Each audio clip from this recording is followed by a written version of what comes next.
Welcome back to the Deep Dive, where we take a stack of your sources and pull out the most interesting parts.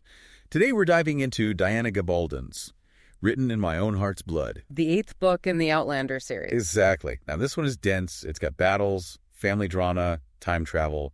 We're going to unpack it all for you. That's right. We'll walk you through the big moments and how the characters change, but no spoilers. Got to keep you on the edge of your seat, right? Yeah. So let's start broad. This book throws a lot at the reader. How does Gabaldon even keep all these storylines straight? Well, her skill is in blending history and personal stories, like the Battle of Monmouth. It's not just a backdrop, is it? No. It really tests Jaime Fraser. We see sides of him we haven't before. Yeah, he's going to make some tough choices, right? Not just as a soldier, but as a husband and a father. How does this battle change him? Well, we see him really wrestling with all the violence he's seen and done. He wants peace, but he's got this strong sense of duty. That conflict makes him relatable, I think. It does. And speaking of conflict, we can't ignore the big reveal about William's parentage. That's been brewing for a while. How does Gabaldon handle that? Very carefully. William has to figure out who he is now. It makes you think about family and loyalty. And secrets. Lots of secrets. And for Jaime, it kind of shakes things up. How does he deal with this new family member? It forces him to look back at choices he's made. And it's not just about blood ties. It's about what it means to be a dad. Whether you planned for it or not. Exactly. And right in the middle of all this, we get Lord John Grey back. His and Jaime's history, well, let's just say it's complicated. Why is he in this book? I think he adds another layer to Jaime's emotions. They have a bond, you can feel it, and it reminds us that the past always matters. Like choices we make keep affecting us no matter how much time has passed. Exactly. And speaking of time, Roger and Buck travel through the stones. Now that's where things get really interesting. They meet familiar faces. And some dangers, too. Jealous Duncan is back. For those who haven't read the whole series, who is she? Oh, she's a force of nature. Ambitious. Believes in destiny. And she knows how to get what she wants. She brings a real sense of danger to this story. And her motives. Always a mystery. Right. You never know what she'll do next. She represents that wild, unpredictable side of time travel, I think. Things outside our control. Huh.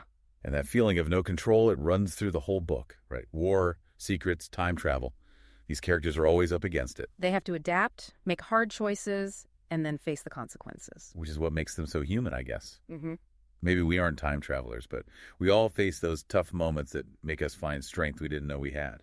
That's what Gabaldon does so well. Shows that strength, that love and hope, even when things are really rough. So with all this going on, how does she tie it together? War, family, time travel. Seems like a lot. It's the characters. Each of their stories, even the small ones, all add up to the bigger picture. Like a giant puzzle, every piece matters. And that's what makes it so good. That attention to detail, those little moments of being human, it makes Written in My Own Heart's Blood a book you really feel. It does make you think about choices and family and love. Yeah. And how strong those things can be. Absolutely. You know, we were just talking about how Gabaldon connects those big events with personal stories. Yeah, and you really see that with Brianna in this book. She's really grown up, hasn't she? She faces some things that I think would break most people. Yeah. But she comes out stronger. More resourceful, too. She's really got to think on her feet. Like when she hides her son in a priest hole. Right. Talk about a tough mom. Shows how far a mother will go to protect her child. And it's that kind of character you just root for. You see yourself in her struggles. And speaking of struggle, let's talk about Roger. He's on quite a journey in this book. Yeah, yeah. Definitely outside his comfort zone. He's a thinker, a scholar. Right. But he's thrown into these situations where he has to act, be brave. He has to face the unknown. I think his time travel is like a symbol for what's happening inside him, too. Oh, I see that. Questioning his place in the world. Can he protect the people he loves? Who is he even? All big questions. And it's through those tough times that he figures out how strong he really is. It's like that saying, right? What doesn't kill you makes you stronger. Something like that. And Gabaldon uses time travel for more than just plot.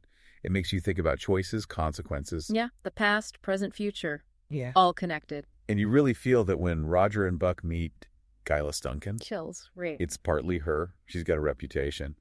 But it's also that reminder that time travel is wild, unpredictable. She's the dark side of it, all about chaos and using things to her advantage. And you never really know her motives. Nope. She keeps you guessing, adds to the suspense. Keeps you turning those pages like a roller coaster through history. But even with all the action, Gabaldon never forgets about those little human moments. The quiet acts of courage, those bonds of love and loyalty that just don't break. Like with Jamie, seeing him deal with William's parentage is really something. Yeah, torn between love for his family and this duty to a son he never knew. Makes you think about what it means to be a father. And Gabaldon writes those emotions so well. You can feel his struggle. Trying to make sense of his past, his choices. He's not perfect, but he wants to do the right thing, even when it hurts. And that's what makes him such a great character. He's human, we get it. And speaking of human, the Battle of Monmouth is a tough reminder of what war does to people. Gabaldon doesn't shy away from that. The violence, the fear, you feel the loss. But she shows those moments of bravery, too. And the way people come together in those awful times. Like when Jamie sees Ian on the battlefield. Breaks your heart seeing family on opposite sides. It makes you think about loyalty, what you believe in, and when those things conflict. That's what she does. She brings it all together. History, emotions. A story that's huge but also feels personal, that's written in my own heart's blood for you. War, time travel, family drama. It's a wonder these characters can even get out of bed in the morning. But there's this idea of resilience, right?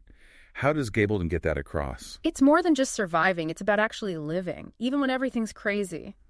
She shows us how they cope, how they adapt, even find good moments in all the mess. Like Claire, woman of science, logic.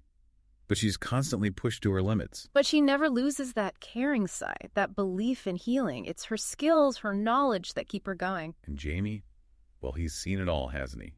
Battles, heartbreak, but he never gives up. What's his secret? For him, it's family, love, those principles he holds on to, his love for Claire, his family, that sense of honor. That's where his strength comes from. Their love is like a source of energy for them. Reminds them what they're fighting for when everything else is falling apart. And Brianna, too. From figuring out who she is to being this fierce mama bear. Oh, motherhood changed her, that's for sure. The way she protects her kids, it's amazing. Not just protecting, but fighting for them, for their future. She won't let the bad things define her. It's like she uses them to make her stronger. And then there's Roger. His journey's a little different, more internal. How does that fit into this idea of resilience? He's the one who changes the most, I think. He starts unsure, doesn't know where he belongs. But all the hard stuff, the darkness he sees, it brings out this strength in him, and faith. Not the kind of strength you always see, right? It's quieter, but just as powerful. Holding on to hope when things are bad, that's what makes this book so moving. Gabaldon doesn't give you easy answers. She just shows these people struggling, hurting, winning. It's real. It reminds us that even when things are dark, we can still come through it. Heal, grow, love. Written in my own heart's blood, takes you on a journey. You meet these characters, feel like you know them, and it stays with you, makes you think. If you haven't read it yet, well, you're missing out. We've got a link in the show notes if you want to grab a copy. And hey, while you're at it, subscribe to The Deep Dive for more deep dives like this one. Share it with your friends, especially the Outlander fans, and leave us a review. Let us know what you thought of our deep dive into Diana Gabaldon's world. Thanks for listening.